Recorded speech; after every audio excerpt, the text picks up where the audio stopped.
As we move into more challenging times, what are some of the practical things that your business needs to pay attention to? What should you be focusing on? And how do you make sure that you maintain a growth mindset even when things around you are looking really challenging? Well, that's what we're talking about in today's episode of the Agency Accelerator. So let's dive in with my guest, Nicky Billou. Accelerate your agency's profitable growth with tools, tips, and value-added interviews with your host, agency owner and coach, Rob DaCosta. So welcome everybody to this week's episode of the Agency Accelerator. Now, there is no doubt we are heading towards more challenging times. So I'm really excited to be joined by Nicky Billou today to talk about how to not only survive in a recession, but also to thrive and grow your agency. And Nicky is the author of a number of best-selling business books, a podcaster, a speaker, and the co-founder of eCircle Academy. So welcome to the show, Nicky, and thanks for joining us today. Thanks for having me. It's an honor to be here. Fantastic. Well, today we just had our government budget in the UK, and we have also been officially announced as the UK being in a recession. So this is a very timely kind of episode for us to be talking. So can you share with us sort of any thoughts you have on how a small business can make sure it's not only recession ready, but also can continue to grow and thrive when times are more challenging? Absolutely. That's a great topic for us to jump right into. So look, here's one thing you got to understand. I've had the privilege of getting to know some top entrepreneurs and befriending them. One fellow I've become really good friends with is the founder of the iconic company 1-800-GOT-JUNK. And they're a multi-billion-dollar brand. And the founder's name is Brian Scudamore. And I had Brian on my podcast and I'd asked him, Brian, what would you say to entrepreneurs today who are feeling a little bit nervous because of the lockdowns of the last almost 3 years and the inflation and crazy governments led by folks like Rishi Sunak, who's a Goldman Sachs alum, not exactly the son of a greengrocer like the late, great Margaret Thatcher was. And his answer was really straightforward. He said, entrepreneurs thrive during times of chaos. The greatest fortunes, the greatest successes in history have come from chaotic times. And if you're an entrepreneur right now, you could be living in your fear and letting your fear choke out your dream. Or you could take a look at it and say, wow, this is the greatest time for me to be alive and doing what I do in history. All I've got to do is show up with a lot of clarity and certainty on how to help people and give them my certainty. You've got to believe that you can win. You've got to believe that victory is possible. And what should give you confidence is looking back in history. So the Great Depression of the 1930s spawned some of the largest businesses in history, like Marriott Hotel Corporation, created in the 30s, right? And the Great Recession of 2008 spawned some of the greatest companies in history as well.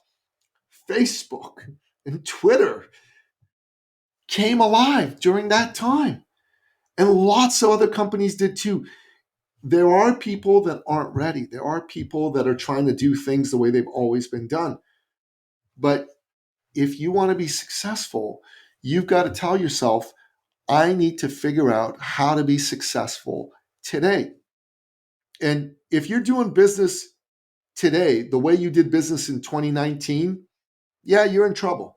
But if you do business today the way smart people are doing business today, you're going to win. One of the things that makes a lot of sense right now is for people to get involved in podcasting. Myself, from podcast guesting, in the last 5 months, I've generated well over 6 figures in business. And from having a podcast, I've generated well over 7 figures in business over the years. everybody listening to this podcast should be thinking about how they can be a guest on a podcast, and not just a guest to talk about what they do, but be a guest to build relationships with that host, because business is all about relationships. And one reason I'm glad to be here is that you and I are building a relationship right now, right? And secondly, also to reach a greater audience, an audience you wouldn't otherwise reach. And then you got to be thinking not about you and your business, but about your potential clients and their problems.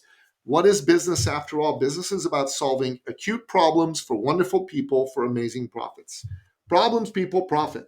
If you're focused on you and what's going on in your world and your business, you're toast. Start focusing on them. There's a lot of people that are scared out there, and they need to know that there's someone who cares and someone who's ready to do what's needed to be done for them. Yeah. So much good stuff there. It drives me crazy when I look at lots of websites where I wrote a blog post a few years ago saying, "Is your website full of we?" And it was a good title for a blog post because so many websites talk about we do this and we do that. And I always say no one cares until you've demonstrated to your reader that you can help them. So we have to lead with our clients' pain and the transformation that we can take them through when we solve their problems. And I think another point I wanted to pick up around what separates a successful business from an unsuccessful in a challenging time is mindset. Because, of course, if you start thinking, oh my God, my clients are going to disappear, I can't possibly charge them more money because times are tough, then we start behaving like that. And then, of course, we create our own reality. It's true. It's true. Your clients will pick up on your fear. And one of the best things you can do for your clients is to show them not only that you're not afraid, but that you're excited and that you believe that this is a time of opportunity, because it is. Yeah.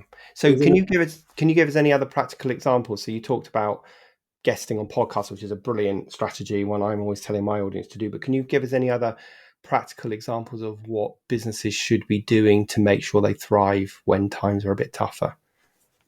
Absolutely. In addition to guesting on a podcast, you can start your own podcast and bring people on your show that are prospective clients for you. I mean, that's a wonderful way to build relationships with them too. It's one of the things that we teach our clients to do. But this is a time where you really need to focus on your messaging. You can't have a Mayo message. And I know your audience are marketing agencies, right? And so this ought to be music to their ears. But you can't just do this for your clients. You got to do it for yourself. Your message can't be a Mayo message. People ask you what you do, and what you say is, well, I run a marketing agency. Woohoo, good for you. But you know what? They don't care. They want to know what that means for them. Now, if instead of saying, I run a marketing agency, you said, I work with retail chains that are smaller than 10 stores, and I help them pull in their ideal clients at twice the rate that they've ever done before. I'm telling you, that's powerful, right? That's got a lot of people thinking to themselves, okay, you know what? I'm not going to retail chain. How do you do that? Right? And that's where the conversation can open up. So no more Mayo messaging. You know what I'm saying? Like, I'll tell you my message. I used to tell people, well, success coach, I help you get success. Oh my God, yes. And I was excited about that, but nobody else was, you know. I went to see a mentor, and my mentor said, yeah, that sucks. We need to change that. I'm like, okay, what should I say instead? So he looked into my business and he said, well, you're really good at working with service-based entrepreneurs, right? I go, yeah. He said, you're really good at helping them make more money. That's your shtick, right? You love, yeah, I love getting them paid. He said, okay, great. Here's what you're going to say. I help service-based entrepreneurs add 1 to 2 zeros to their annual income while working 10 to 20 hours less per week. Now, if you're a service-based entrepreneur, you're going to go, how do you do that? Right? Exactly. And that's what you want. You want people to be ready to engage in discussion with you. So more than ever in tough times, your message has got to be sharp and on point. And if it's not, then make it sharp and on point. You're a marketing agency, for crying out loud. You know what, though? It's like all businesses there. It's a busman's holiday. And so many people get this wrong. So many marketing agencies that don't do for themselves what they do for their clients. So they are too focused on the bits and bytes of what they do rather than the benefit to the client. So Back in the 80s, we always used to talk about features, advantages, and benefits. And this is the same conversation that we need to lead with, the benefits of what you do. Because, if I said I'm a coach, no one cares. I would never say that. So you mentioned a thing about adding a 0 or 2. I know in the sort of pre-episode notes I got from you, you talk about how to grow from 500,000 to a million in your business while only working 10 to 20 hours per week. So that's No, sort of working 10 to 20 hours less per week. less per week. Okay. Yeah. Sorry. That's a good point. So that does sound a bit like the Holy Grail. So do you want to talk us through that? Well, sure. I'll give you a high level overview of it because, if we had an hour and a half, we could go deeper into each segment of it. But like I said, first and foremost, you've got to believe that you can do it, right? You've got to have that mindset of victory, and you got to focus on them and not you. That's step number one. Folks that focus on themselves go into this weird fear-based space, and your clients will pick up on it. They'll just pick up on it, and they're not going to want to do business with you. They're going to like you, but something's going to feel off to them. So put all your focus on them and think about what's their problem, what is it that they need, how can I solve the problem. So that's step number one. Step number two, make sure your message is super, super tight. And if it's not super tight, either tighten it, or if you need help in tightening it, hire someone to help you tighten it, because you don't want to be going forward with a really bad message. Step number three is you need to be in the business of solving problems, not selling services. Now, you might listen to that and go, what? Yeah. Your clients are not buying their way into something. They're buying their way out of something. They're not buying their way into your program. They're buying their way out of their problem. Right? And so if you really understand that and you have all of your conversations and messaging be around how you help solve those problems, then you can charge appropriately. And you won't be thinking, I need to charge less because the market's bad, times are tough. No, you should never charge based on the market's bad, times are tough. You should be charging based on my client's got a problem. I'm going to solve their problem. It's worth this much to solve their problem. That's how you need to charge. And let me give you an example of a fellow who was a coach who did it wrong and then ended up doing it right. Okay. This gentleman was 57 at the time that we met him. He had been a senior vice president of a manufacturing concern in Canada. And anyways, he left and he decided to become an executive coach. And he was quite successful as a senior vice president. He was making well over $250,000 a year. But as a coach, he wasn't nearly as successful as he was in his corporate job. He was making $7,000, $8,000 in a good month, so quite a bit lower than he was used to making. So when he came to us, he was like, oh my God, I need to make more money. And I said, okay, great. So let's take a look at how you're doing this. So what do you do? He says, well, I do success coaching. And I'm like, oh my God, he sounds just like I used to sound, right? That's the first thing that came to my head. Okay, who do you help? Any entrepreneur. And I'm like, what? No. That's not going to work. You can't just help any entrepreneur. You need to narrow your focus. It took us a while to convince him this was a good idea. Finally, we helped him land on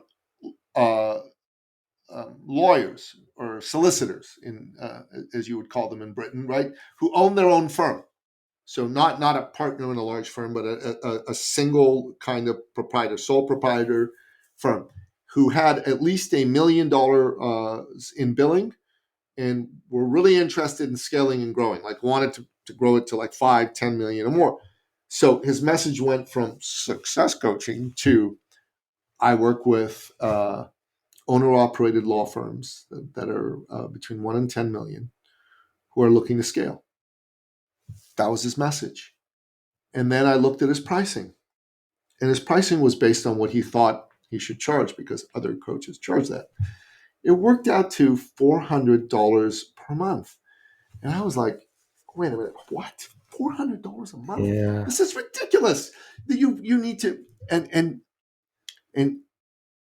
I said, you need to like have a program that's a year long. And I said, you should charge 50,000. He blanched. He said, I can't charge 50,000. I said, okay, let's start with 25,000. Charge 25,000. That's just, just over $2,000 a month. But I said, you charge in advance and you collect in advance, because he was doing monthly. So anyways, within 4 months, he was doing 20,000 a month. Within 6 months, he was doing 40,000 a month consistently. And then he grew it to 60, and he thought, it's too much work. I'm going to drop back down to 40. And he was able to get clear on his niche, and he was able to get really, really clear on what the appropriate way to charge was. So charge all up front and at a much higher price point, 5 times the price point he was charging. Yeah. That's a wonderful thing. Before I let you carry on with the next points after that third point, I think that niche conversation is really important at the moment, because I think when times get tough, people think the answer is to become more of a generalist because they think they can capture more of a market. And I say, no, the absolute opposite is true. Dig deep into your niche, be seen as that specialist, because of course, then you can find your audience much easier and your clients can find you, but also you can charge a premium because you're seen as the expert, not the generalist. And exactly. I think the point about charging that you were talking about is something that I beat the drum about all the time, which is taking a value selling approach or a value pricing approach, not time and materials or hourly rates, or like you said, what I think I can charge, because that's what I see other people charging. That should never be the way you price. It should always be, what's the difference am I making for my client and how much is it worth to them? So I'm kind of completely with you. So that you mentioned 3 points so far. So getting the mindset, focusing on the client, getting your messaging tight, solve problems, not sell services. What are the next points in this journey to reducing your hours by 10 to 20 a week and moving your revenue up? Well, I think it's important as part of this, as I said, to be charging appropriately based on values, as we discussed, and not on time and materials or hourly rate or any of that stuff. Because when you start doing that, you're able to work less, right? And if you do that, you're going to be generating a ton more money as well. So it's important to really emphasize that for folks. The other thing that you need to do if you're in a service-based business is you need to make sure that you are investing in your most important assets. And Rob, what is your most important asset? Well, your most important asset is you. If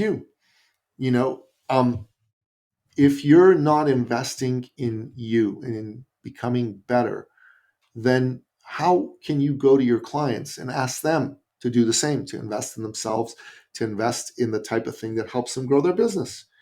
So this is the first thing that I'd say to you is, do you have a coach? Do you have a peer group that you're a part of? Do you attend conferences? Are you doing courses? Are you purchasing, the books and reading them?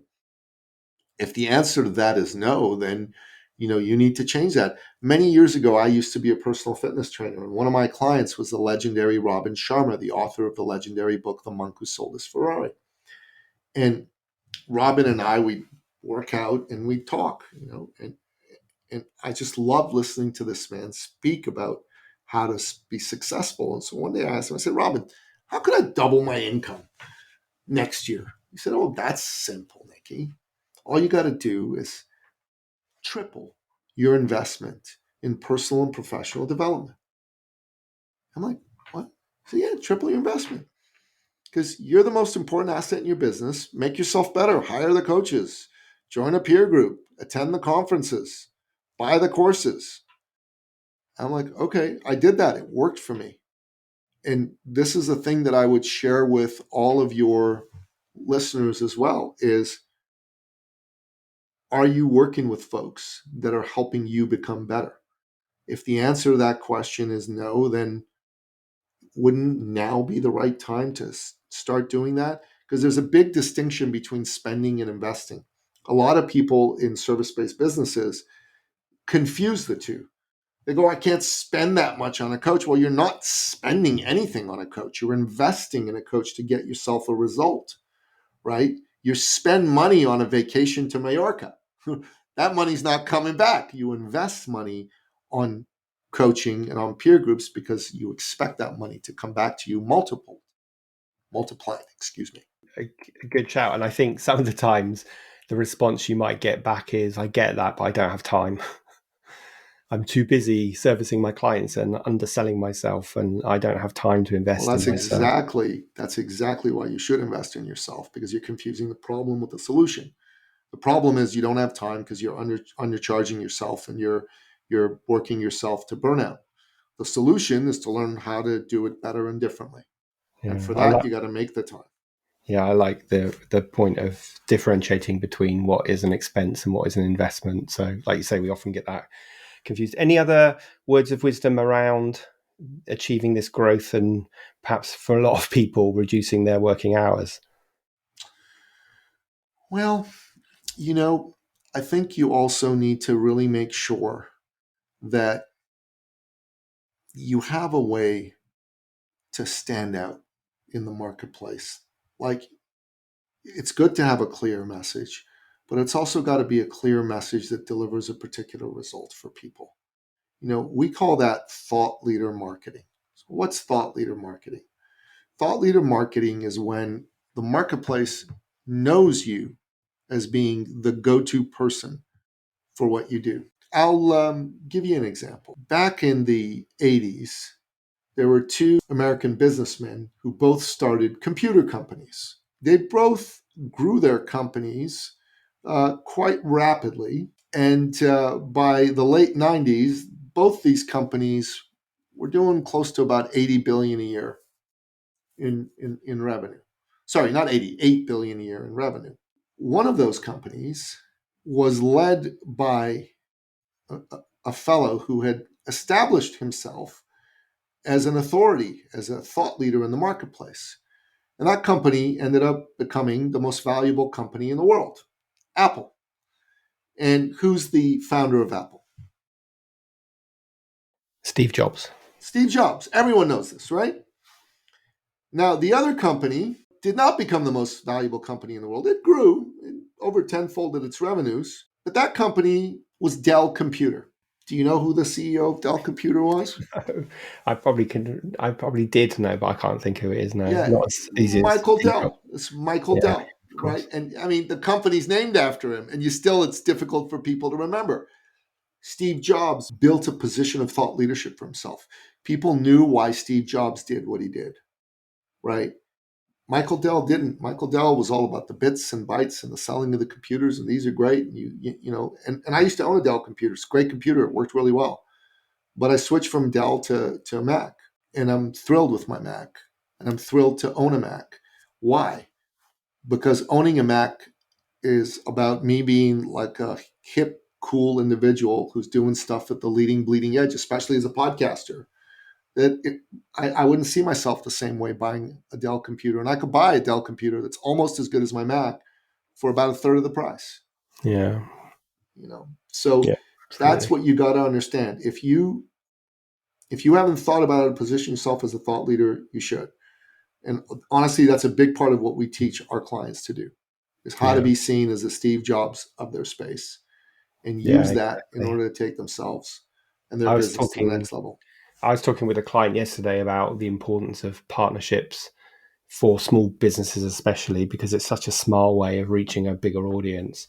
Yeah. And, I think a lot of people think about partnerships as a new business partnerships. So someone's going to refer me some business, but actually the marketing partnerships are probably even more important because they'll lead to those new business partnerships. And there are Agreed. some simple things to do like podcasting and guest podcasting and all that stuff, but partnership should be on everyone's strategy, right? As part of what they do, and building their profile, like you say, is so important because people buy from businesses. Humans buy from businesses. They don't buy from humans buy from humans. They don't buy from businesses that like Yeah. Dell that are faceless. That's what I'm trying to say. So have you 100%. have you got any other words of wisdom before we wrap this episode up? Anything else?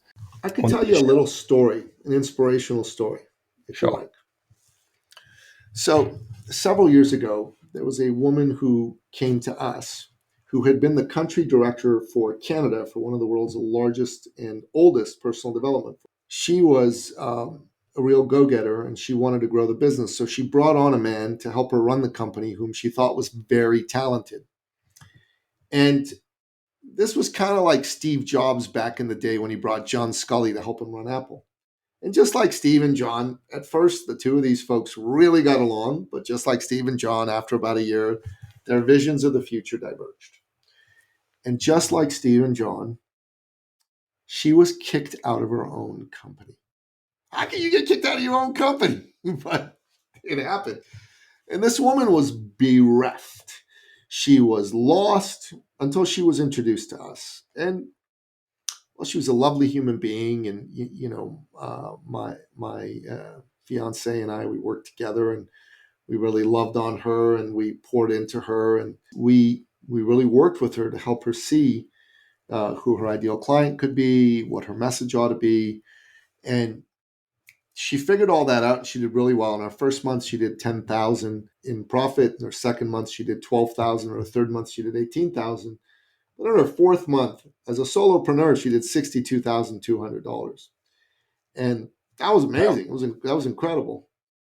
Now, she's from Ottawa, and I'm from Toronto. That's a 5-hour drive.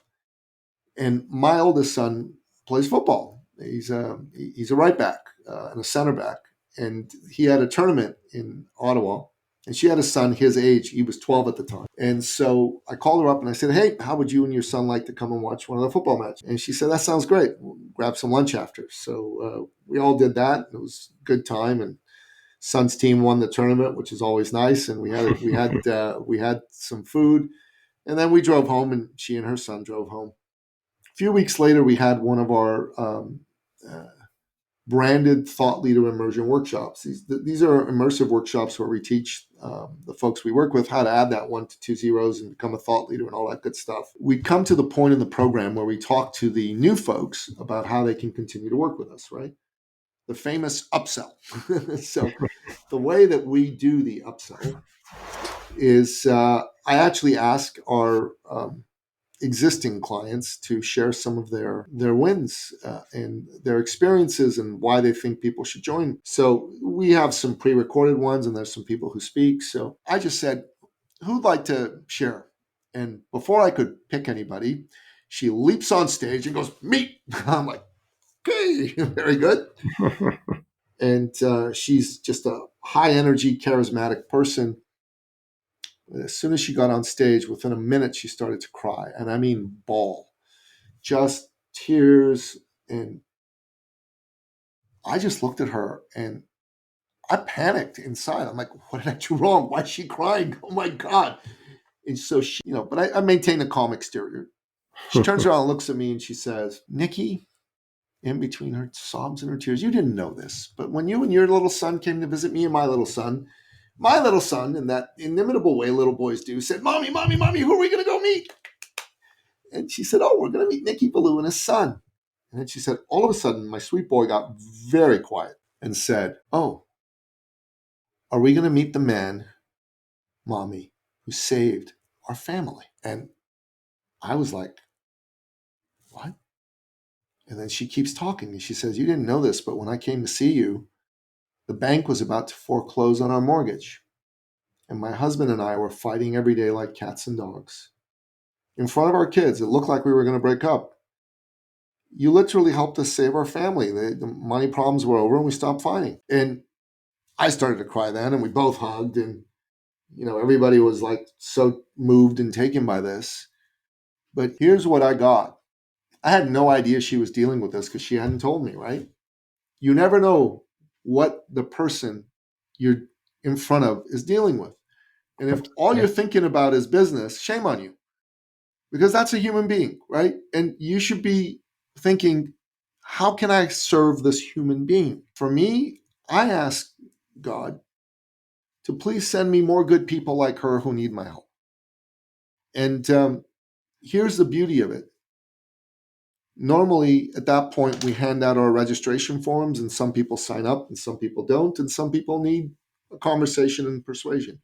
On that day, everyone signed up. There was no persuasion required. was such a powerful moment where people just saw human being to human being heart connection happening there. And that's what made them decide they want to do this. Yeah, I The mean, last piece of wisdom I wanted to give you is let your heart shine. yeah, isn't that why we do what we do? We coaches do what we do because we want to make an impact in the world and on people, and that's a great example of absolutely achieving that. So thank you for sharing that. My pleasure. Just before we wrap things up, Nicky, I just want to ask you the question that I ask all my guests, which is, if you could go back in time and give your younger self, just starting out in business, a piece of advice, what would it be? Start sooner, talk to more people, and never be afraid of asking for the business. Yeah, good advice. And if people want to find out more about you and your business, where would they go? Well, I've got a podcast called The Thought Leader Revolution. Check that out. And I've got a website called eCircleacademy.com. Got all kinds of free resources there. And if they're a business owner and they want to have a conversation about some of the topics we talked about today, or maybe they're stuck a little bit, or maybe they're feeling a little fearful and they just want somebody to give them some belief they could borrow for a while, I've got a link to jump on a call with me. It's eCircleacademy.com/appointment. We've got a bit of a screening tool there, a form we ask you to fill out just to make sure you're a serious business owner. But as long as all that checks out, please, I'd look forward to having a call with you. Great. Well, we'll share all those links in the show notes. And I just want to say a big thank you for joining us today and sharing your wisdom. Thanks again, and we'll speak to you soon. Thank you for having me. It was a pleasure and an honor.